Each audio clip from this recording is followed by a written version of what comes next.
வணக்க நண்பர்களே. அப்பாவாலேயே அனாதை என்று கூறி விடுதியில் விடப்பட்டவர். மணமாகி ரூபாய் 5க்கு வயல் வேலை செய்தவர். இன்று அமெரிக்கா சாப்ட்வேர் கம்பெனி முதலாளி. ஆர்வமும் விடாமுயற்சியும் சிகரத்தை தொட்டுவிட வேண்டும் என்கின்ற உந்துதலும் இருந்தால் எதையும் சாதித்துவிட முடியும். அதற்கு உதாரணமாக விளங்குபவர்தான் அனிலா ஜோதி ரெட்டி. அனாதை இல்லத்தில் தங்கி படித்தவர். ரூபாய் 5க்கு வயல் வேலைக்கு சென்றவர். இன்று பள்ளி பிள்ளைகள் படிக்கும் பாடத்தில் இடம் பிடித்திருக்கும் முக்கிய நபராக மாறியிருப்பதோடு அனாதை குழந்தைகளை தேடி போய் உதவுவராக விளங்கும் அதிசயம் ஆனால் உண்மை கதைதான் இது. இதை பற்றி தான் நம்ம இப்போ இந்த வீடியோவில் இன்றைக்கி பார்க்க போகிறோம். முடிஞ்சளவுக்கு வீடியோவை எங்கேயுமே ஸ்கிப் பண்ணாத முழுமையாக பாருங்கள்.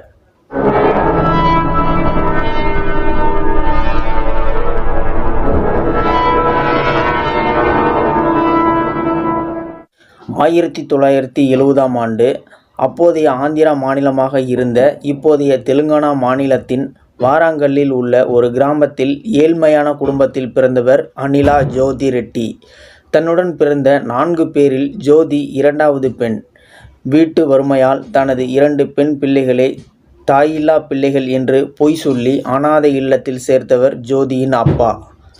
5ஆம் வகுப்பு முதல் 10ஆம் வகுப்பு முடிக்கும் வரை அனாதை இல்லத்தில்தான் வசித்தார் ஜோதி. அதுவும் மிகவும் கடுமையான வாழ்க்கை. நாள் முழுக்க அழுது கொண்டே இருந்த அவரது அக்காவால் சமாளித்து இருக்க முடியவில்லை. எனவே ஜோதியின் அப்பா அவளை வீட்டிற்கு அழைத்து சென்று விட்டார். ஆனால் ஜோதி அங்கேயே இருக்க வேண்டியதாகிவிட்டது. அக்காவும் உடன் இல்லாததால் அம்மா மீதான ஏக்கம் அதிகமாகிவிட்டது. ஒரு வழியாக அனாதை இல்லத்தை அனுசரித்து கொண்ட ஜோதி விடுமுறை நாட்களில் கூட இல்ல மேல் பார்வையாளர்களின் வீட்டில் வேலை செய்து அங்கேயே உண்டு உறங்கி இருக்கின்றார் ஜோதி. 10ஆம் வகுப்பு முடித்த உடனேயே வீட்டிற்கு அழைத்து செல்லப்பட்டு கையோடு திருமணம் செய்து கொள்ளவும் வற்புறுத்தப்பட்டார். வயதுக்கு வந்த ஓராண்டிலேயே 16ஆம் வயதில் அவரை காட்டிலும் 10 வயது கூடுதலான 10ஆம் வகுப்பு கூட தேர்ச்சி அடையாத விவசாயி கணவனுக்கு மனம் முடித்து கொடுக்கப்பட்டார் ஜோதி. நாள் முழுவதும் வறுத்தெடுக்கும் தெலுங்கானா வெயிலில் 5 ரூபாய் சம்பளத்தில் நெல் வயலில் கூலி வேலை செய்த ஜோதி 18 வயதிலேயே 2 குழந்தைகளுக்கு தாயானார். வீட்டு வேலைகள் அனைத்தையும் முடித்துவிட்டு வயலை நோக்கி ஓடியாக வேண்டும்.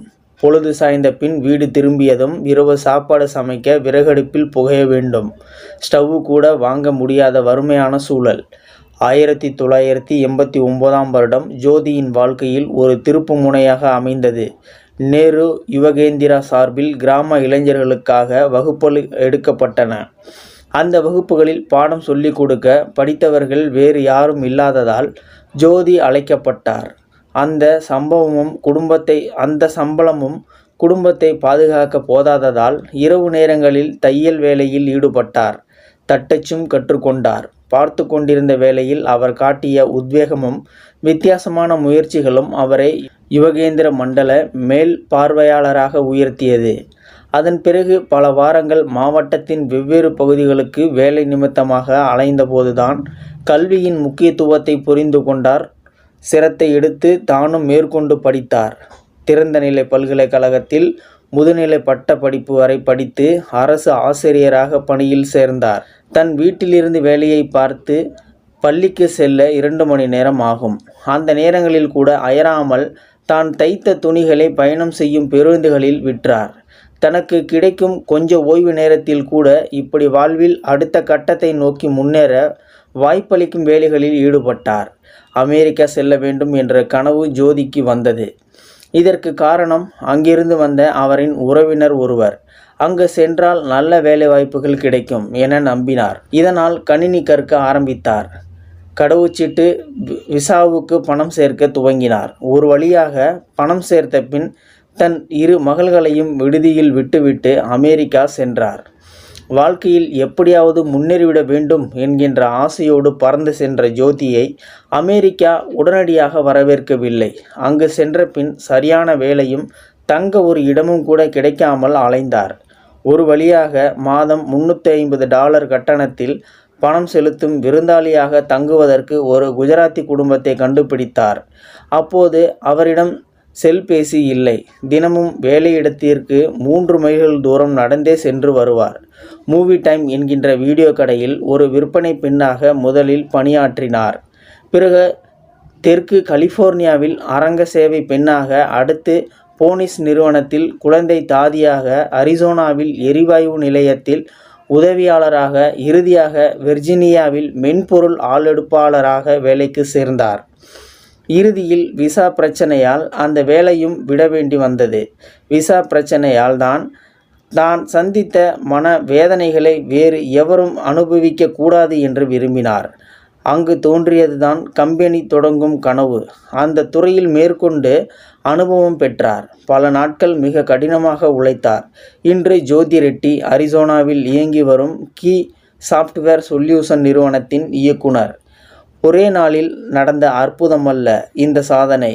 இது பல வருட இடைவிடாத போராட்டமும், வாழ்க்கையை வாழ்ந்துதான் பார்ப்போம் என்று உத்வேகம் கொடுக்கும் துணிச்சலும் ஈன்ற வெற்றிக்கனி. பல கோடி ரூபாய் லாபம் ஈட்டும் நிறுவனத்தின் இயக்குனர் ஜோதி இன்று இந்தியா வரும்போதெல்லாம் பல அனாதை இல்லங்களுக்கு, மகளிர் கல்லூரிகளுக்கும் சென்று உரையாற்றுகின்றார். கடும் வெயிலில் கூட வெறும் கால்களோடு அன்று நடந்த ஜோதி இன்று அரை முழுக்க அடுக்கி வைக்கப்பட்டிருக்கும் காலணிகளில் எதை அணிவது என யோசித்த 10 நிமிடம் ஆகும் அளவுக்கு உயர்ந்திருக்கின்றார். ஒரு காலத்தில் ஒரு தட்டு நிறைய உணவை தன் கண்களால் பார்க்க மாட்டோமா என்று ஏங்கிய ஜோதி இன்று பல ஆதரவற்ற மற்றும் அனாதை இல்லங்களில் பசியை தீர்க்க உதவுகின்றார். பண உதவியை யார் வேண்டுமானாலும் செய்யலாம். ஆனால் தங்கள் நேரத்தை ஒதுக்கி ஆதரவற்ற பிள்ளைகளோடு செலவழிக்க முடிவதே சிறந்த தானம் என்பது இவர் கருத்து. அதனால் அடிக்கடி இந்தியா வந்து தன்னால் முடிந்த அனைத்து உதவிகளையும் இயலாதவர்களுக்கு செய்து வருகின்றார் ஜோதி ரெட்டி. நான் வறுமையான குடும்பத்தில் பிறந்தேன். வறுமைக்கே வாழ்க்கைப்பட்டேன். ஆனாலும் வறுமையிலேயே இருந்துவிட முடியாது என்னால், உறுதியான குரலில் கூறுகின்றார் ஜோதி. அன்று தன் வீட்டு பிளாஸ்டிக் டப்பாக்கள் 4இல் அரிசியும் பருப்பும் நிறைந்து வைத்தாலே போதும் என்று இருந்தது அவருக்கு. என் பிள்ளைகளுக்கு வயிறார உணவளிப்பதற்கு மேலாக ஏதாவது செய்தாக வேண்டும் என்பதே என் கனவாக இருந்தது. நான் பட்ட கஷ்டங்களை என் பிள்ளைகள் படக்கூடாது. 18 வயதில் 2 பெண் குழந்தைகளுக்கு தாயானேன்.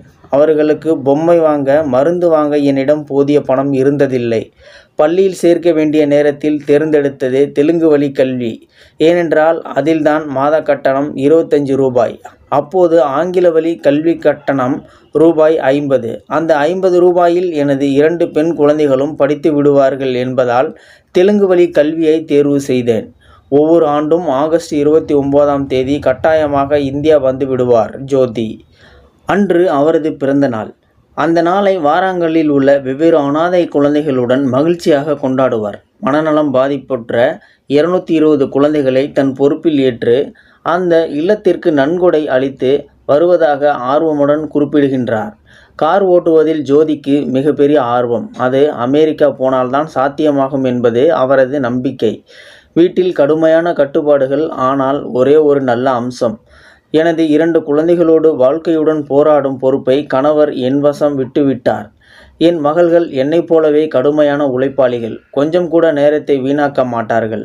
சிரித்தபடியே கூறுகின்றார் ஜோதி. அவரது 2 பெண்களும் மென்பொறியாளர்கள். இருவருமே திருமணம் செய்து அமெரிக்காவில் வாழ்கிறார்கள். ஜோதி அமெரிக்காவில் 6 வீடுகளும் இந்தியாவில் 2 வீடுகளும் வாங்கியிருக்கின்றார். ஆம், அவரது கார் ஓட்டும் கனவு நிஜமாகிவிட்டது. ஸ்போர்ட்ஸ் கருப்பு கண்ணாடி அணிந்து கொண்டு தலைமுடியை தளர்வாக விட்டபடி மெர்சிடிஸ் பென்ஸ் காரை ஓட்டி செல்கின்றார். காகதியா பல்கலைக்கழகத்தில் பட்டப்படிப்பு 2ஆம் நிலை ஆங்கில பாடத்தில் ஜோதியை பற்றிய பாடம் இடம்பெறுகின்ற அளவிற்கு இன்று ஜோதி உயர்ந்துள்ளார். நம்ப முடியுமா உங்களால்? ஒரு காலத்தில் இதே பல்கலைக்கழகத்தில் எனக்கு ஒரு வேலை கேட்டு கெஞ்சினேன். மறுத்து விட்டார்கள். இன்றைக்கு கிராமத்து பிள்ளைகள் நிறைய பேர் என்னை பற்றி படித்து கொண்டிருக்கிறார்கள். அந்த வாழும் மனுஷி யார் என்பதை காண விரும்புகிறார்கள். கீழிருந்து மேல் நோக்கி போவது முக்கியமில்லை. ஆனால் மேலே போன பின்பும் கீழ் நோக்கி பார்வையை செலுத்துபவர்களையே உலகம் சரித்திரமாக்கி மற்றவர்களுக்கு பாடமாக்கி படிக்க வைக்கும். இந்த ஜோதி அனிலா ரெட்டி அவர்களை நீங்கள் பாராட்டணும் அப்படின்னு நினச்சிங்கன்னா உங்கள் பாராட்டுக்களை கீழே இருக்கிற கமெண்ட் செக்ஷனில் மறக்காமல் சொல்லுங்கள். வீடியோ பிடிச்சிருந்தா ஒரு லைக் பண்ணிக்கோங்க. இந்த வீடியோவை முடிஞ்ச அளவுக்கு மற்றவங்களுக்கும் ஷேர் பண்ணுங்கள். அப்படி நம்ம சேனலை சப்ஸ்கிரைப் பண்ணி சப்போர்ட் பண்ணுங்கள். மறக்காமல் பெல் சிம்லையும் கிளிக் பண்ணிக்கோங்க. நன்றி, வணக்கம்.